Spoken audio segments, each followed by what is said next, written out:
Bienvenidos a un programa más de la serie. Hoy en adelante, las consecuencias de adquirir los llamados préstamos del día de pago, Payday Loans o Quick Catch.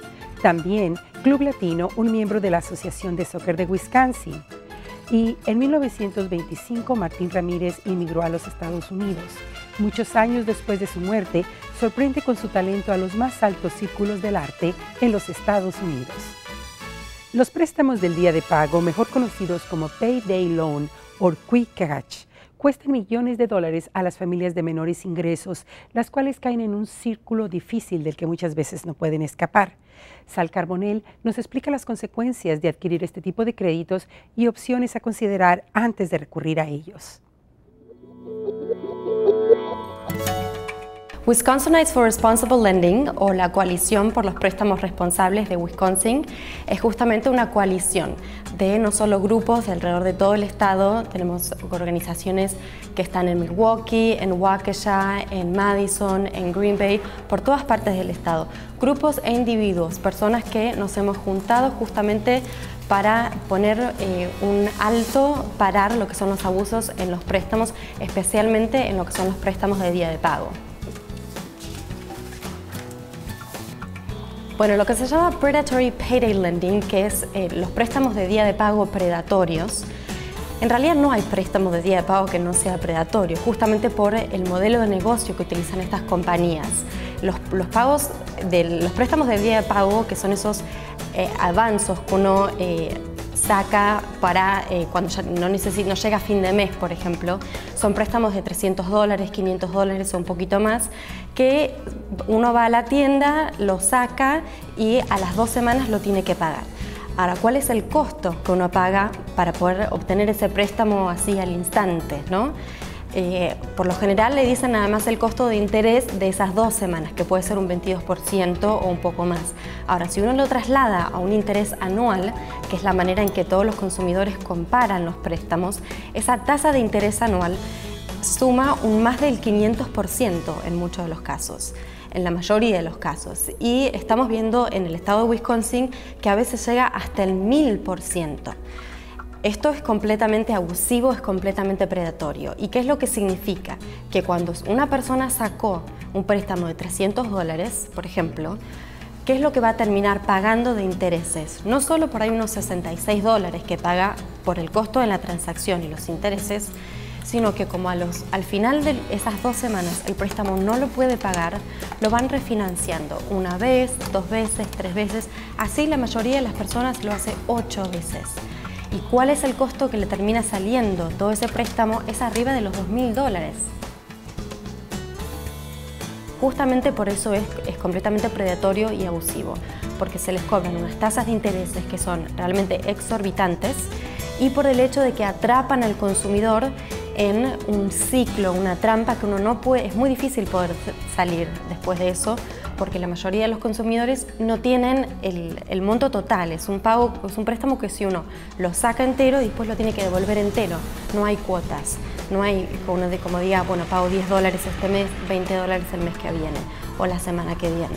Se paga todo o no se puede pagar o hay que refinanciar, y por eso justamente es predatorio y abusivo.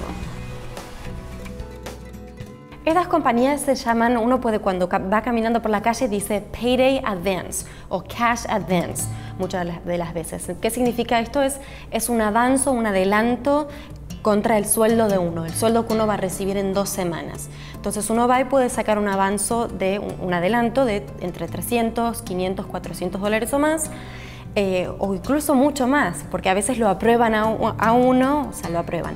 Le dicen que uno puede sacar prácticamente lo que quiere. Este es uno de los tipos de compañías que realmente no verifican la capacidad del consumidor de poder pagar ese préstamo. No se fijan si lo puede pagar, porque justamente saben que no lo van a poder pagar y quieren atraparlos en ese ciclo de intereses y de cargos que le van a seguir cobrando mientras uno no pueda pagar ese principal. ¿Y dónde se ubican? Justamente en los barrios donde están las personas de bajos ingresos, donde estamos todos los latinos, donde están los afroamericanos y la comunidad que tienen muchas más necesidades. Bueno, justamente nuestra coalición es un grupo de alrededor de 40 organizaciones que están en todo el estado. En Milwaukee, por ejemplo, tenemos United Community Center, el Centro de la Comunidad Unida, tenemos UMOS, Milwaukee Fair Housing Council, the Legal Aid Society of Milwaukee y muchísimas organizaciones más. En Waukesha tenemos la Casa de Esperanza, acá en Madison es Centro Hispano y otras organizaciones que sirven a la comunidad, no solo latina, afroamericana, a muchas personas de bajos ingresos, porque justamente los que utilizan estos préstamos son la gente con más necesidad. Entonces estos prestamistas se están aprovechando de la necesidad que hay para cobrar estas tasas realmente exorbitantes. Lo que le pedimos a los consumidores es que si están en un tipo de problemas, si han sacado este tipo de préstamos, que se comuniquen con cualquiera de nuestros miembros, que llamen a agencias que realmente brindan buena asistencia para el consumidor, porque no es necesario recurrir a este tipo de préstamos. Hay otro tipo de alternativas que son mucho más económicas, que tienen términos y condiciones mucho más favorables al consumidor y que evitan que uno se quede en ese ciclo de deudas del que no puede salir. Antes de entrar en una de esas tiendas, uno siempre piensa realmente en la necesidad que tienen las personas, porque están utilizando estos préstamos no para irse a comprar un televisor, por ejemplo, es para poner comida sobre la mesa, es para pagar las cuentas, la electricidad, el gas, gastos médicos, gastos que por ahí se rompió el auto y es una emergencia, ¿no? Entonces, el problema es que la gente recurre, como no tiene ingresos, recurre a esto de manera muy frecuente y es muy difícil salir de esa trampa. Entonces, antes de empezar a sacar uno de esos préstamos, siempre digo que se tomen un respiro, que realmente analicen cuáles son las opciones, porque si uno termina analizando cuál es el costo total de lo que le va a salir ese préstamo, a la larga es mejor pedir plata a un familiar, negociar con la gente a la que uno le debe plata o las compañías, hablar con la compañía si uno se va a atrasar 1 o 2 pagos, realmente levantar el teléfono y pedir ayuda para establecer un plan de pagos. Incluso un avance de una tarjeta de crédito le sale más barato que sacar uno de estos pagos. Pero también hay que tener en cuenta que las personas que están utilizando este tipo de servicio, ellos ya tienen cuentas de banco, o sea, tienen una relación establecida con la compañía financiera, porque los requisitos para sacar un préstamo de día de pago es uno de esos, es tener una cuenta de banco. Entonces, cuando uno va a una de esas tiendas, le piden la cuenta de banco, le piden el comprobante del sueldo que uno tenga y también le piden un cheque personal y la identificación. Esas son las 4 cosas que piden como requisitos. O sea, si yo ya tengo una relación establecida con mi banco, me conviene, me va a salir mucho más barato ir hacia ese banco y hablar de cuáles son mis opciones, pedir un préstamo o buscar también organizaciones que ayuden con el manejo del dinero, lo que son las finanzas de uno. Hay una organización que se llama The National Foundation for Consumer Credit, la Fundación Nacional para el Crédito del Consumidor, que tiene organizaciones, digamos, trabaja con una red de organizaciones en todo el país, no solo acá en el estado. Bueno, hay muchas organizaciones que brindan talleres completamente gratuitos de educación financiera. Acá, por ejemplo, en Madison tenemos el Financial Education Center. También en Milwaukee está WIBEC, the Wisconsin Women Business Initiative Corporation, que es una agencia que brinda asistencia a las personas que quieren iniciar su propio negocio, pero también tienen clases de educación financiera que son completamente gratuitas. Entonces lo ayudan a uno a establecer un manejo de sus finanzas, hacer un presupuesto, ver dónde se está yendo el dinero y poder establecer realmente punto a punto cómo poder salir adelante. Y la asistencia es completamente gratuita. Como miembro de la Asociación de Soccer para Adultos en Wisconsin, el Club Latino tiene una historia de liderazgo basada en educación. Scott Rivera, nuestro productor independiente, habló con el presidente de este club, Bill Sandoval.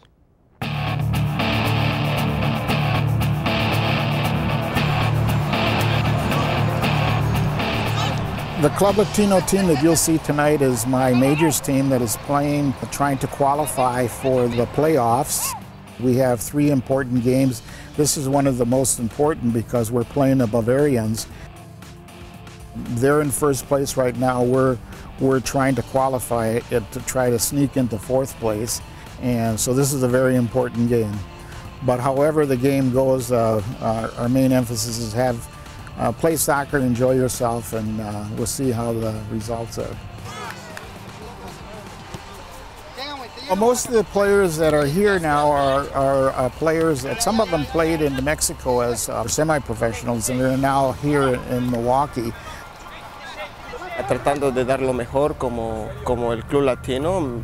Estoy contento de poder participar en este equipo, aunque en años pasados también jugué con Croatian y también fue excelente, otro de los mejores equipos, Kickers, y Bavaria siempre ha sido uno de los equipos que siempre han ganado, y pues también nosotros los latinos también siempre hemos estado participando y queremos hacer siempre a mejor.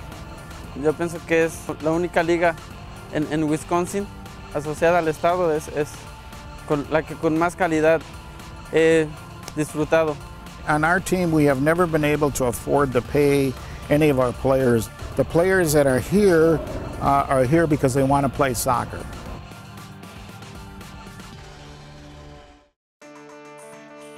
In 1985 was the beginning of Club Latino. And since then, we've maintained a semi-professional team, which is the majors in Wisconsin adult soccer. We also have a first division team, which is the reserve team for the majors team. But we also branched out into the younger players with youth teams. And we have now anywhere from 1,000 to 1,200 kids playing. They start from U6 all the way up through U14. The parents are able to come to and spend time with their children, see what they're capable of doing. We also teach them health skills as far as what they should eat. We teach them about how they should not get involved with drugs and gangs and those things that could do them some harm. So we have a number of different agendas that we maintain in order to keep them occupied in soccer, but the soccer is our vehicle to get them to understand that their education is the most important thing. And our ultimate goal is to have some of these children go on, become professionals, go to college, become professionals, come back into the community, and then also give a return what we gave them in the community. Y que sigan practicando, que sigan, y los papás también que sigan ayudando a sus hijos a mantenerse y tratarlos de enseñar a que respeten el fútbol y que les guste, no nada más de una manera presionar a esos niños a que veas, solamente porque estás en un equipo tienes que jugar, no, enseñarlos a que aprendan a disfrutar el fútbol. Los niños van a aprender a respetar el fútbol y a querer el fútbol. Porque el fuego pues parte son parte de mi cultura y es un equipo en el que yo me identifico y pues prefiero jugar con mi gente que estar en otros clubes. Yo sé que también podría participar. He tratado por años, al menos ya voy para 9, 10 años jugando con Latino, a tratar de mantener esa responsabilidad para mi equipo y para la raza latina.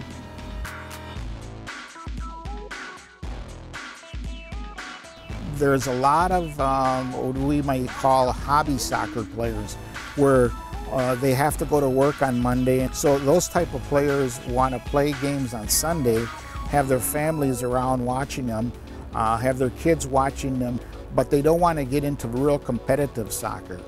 Being in this league, you have the opportunity that if you want to, you can become a team that might participate in the cups. You can go into tournaments that go all throughout the United States.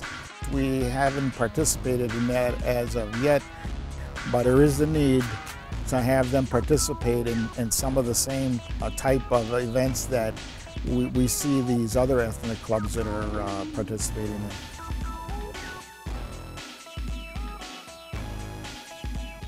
En 1925, el pintor Martín Ramírez inmigró a los Estados Unidos. Muchos años después de su muerte, su talento está sorprendiendo a los más altos círculos del arte en los Estados Unidos.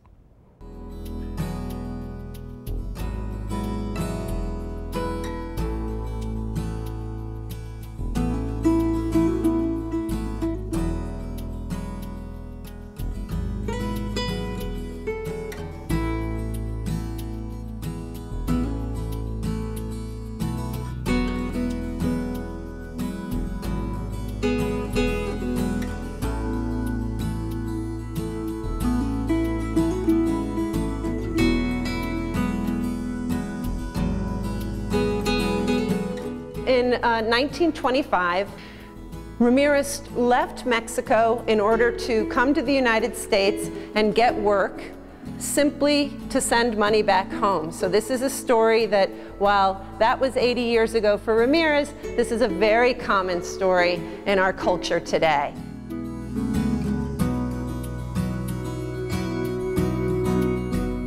When we get an exhibition like this, we try to think of all the different audiences that would be interested in Martin Ramirez's work. And so that ranges from local artists in the community who might learn something from his work, museum professionals and collectors who are interested in self-taught artists, but also it's a wonderful opportunity to reach the Latino community in Milwaukee.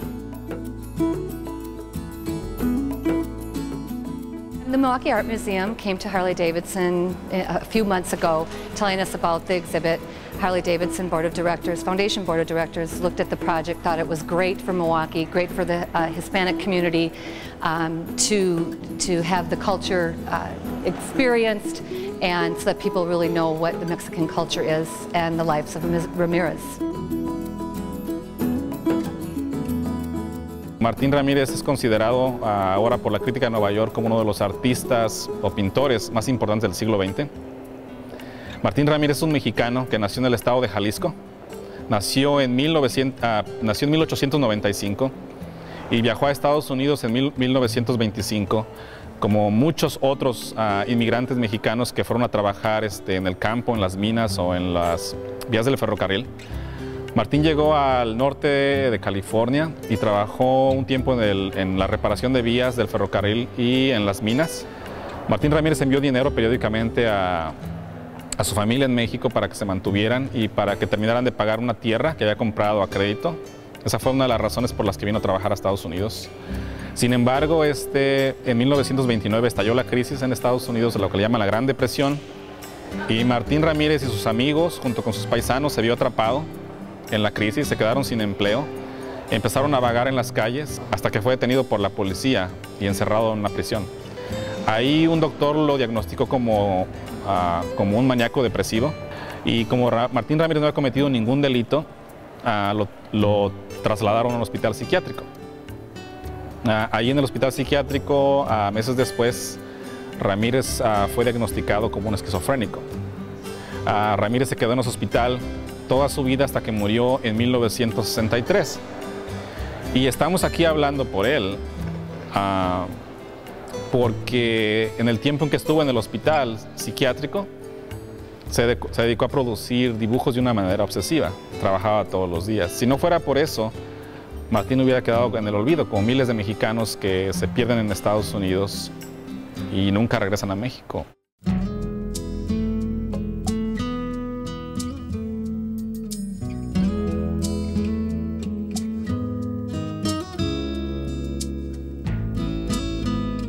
Ramirez's oeuvre is comprised of about 300 known drawings.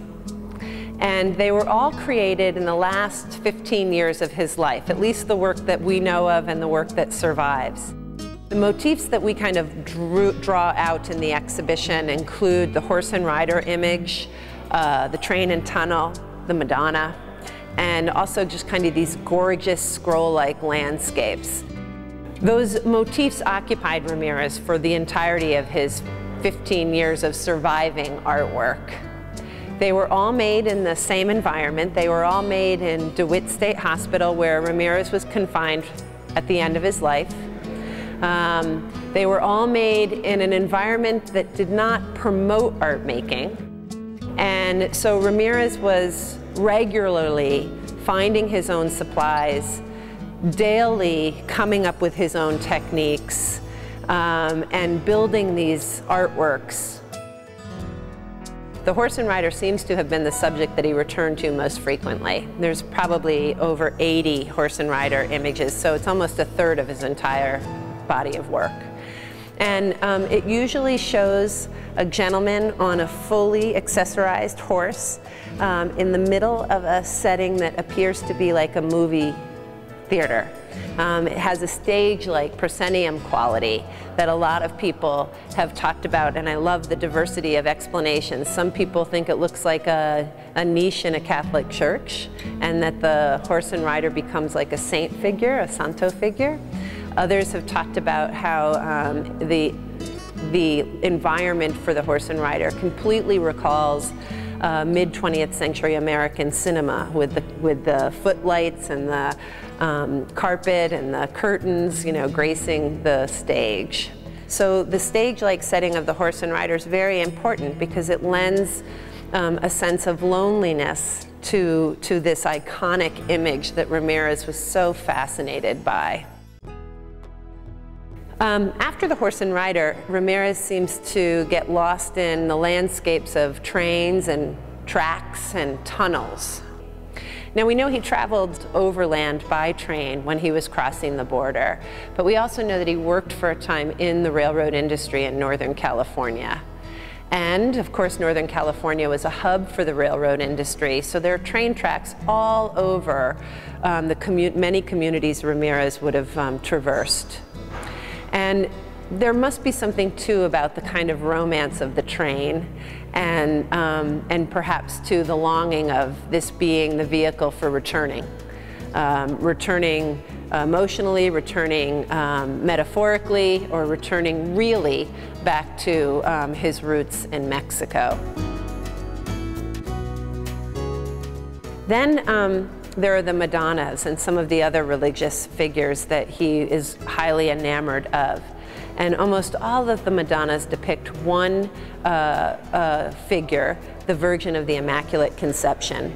And because the attributes are so canonized in Catholic art, we can identify this Virgin because of the use of the full moon, the snake, the crowned head, the stance of the Madonna. So when you come to the exhibition and see this figure repeated about a dozen times in the show, you'll see that it's a very honest interpretation of Catholic art through history. You know, when I think about Ramirez and his life journey and how it was so shaped by immigration, it makes me think that it's a story that happens every single day today. That it's so common because of our ongoing relationships between borders, between the United States of America and Mexico. And looking at the drawings, I do see an awful lot of joy in the memories that he's conjuring up, but also in the scenarios that he imagines. You know, these drawings are, without question, memory paintings of a sort. An older, mature man looking back on a life lived. They're certainly full of the memory of Mexico and his home. Martín Ramírez tiene una historia personal que contar. Era un inmigrante, toda su obra es autobiográfica. Tiene raíces culturales, tiene un contexto muy claro de dónde proviene. Si tú ves los dibujos, él está hablándonos de sus memorias sobre México, sobre Jalisco, las iglesias, las vírgenes, los caballos, los cristeros, los trenes en que viajó a Estados Unidos, etc. Entonces es un arte que tiene contexto. Al darle contexto a la obra de Martín Ramírez, lo que estamos haciendo es sacarlo de la caja esta, intentar sacarlo de la caja del outsider y verlo de diferentes maneras. Hay que tomarlo siempre en cuenta que es un artista que no estudió, que no tuvo educación formal, ni siquiera aprendió a leer y escribir bien.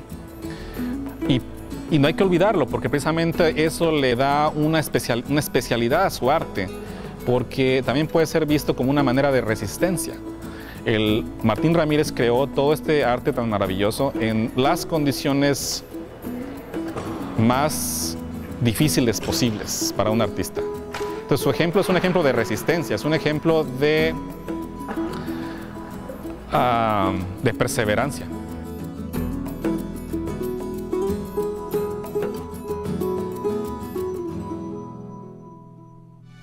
Al final de un programa más, por favor déjenos saber sus comentarios en nuestro teléfono 297-7544 o escríbanos a nuestra dirección de correo electrónico en adelante@matc.edu. Y visítenos en nuestro sitio del internet en mptv.org. Sintonícenos en canal 10.1 HD todos los martes a las 6:30 de la tarde y en canal 36.1 DT los miércoles a las 12:30 de la medianoche y los domingos a las 5:30 de la tarde. Soy Patricia Gómez, muy buenas noches.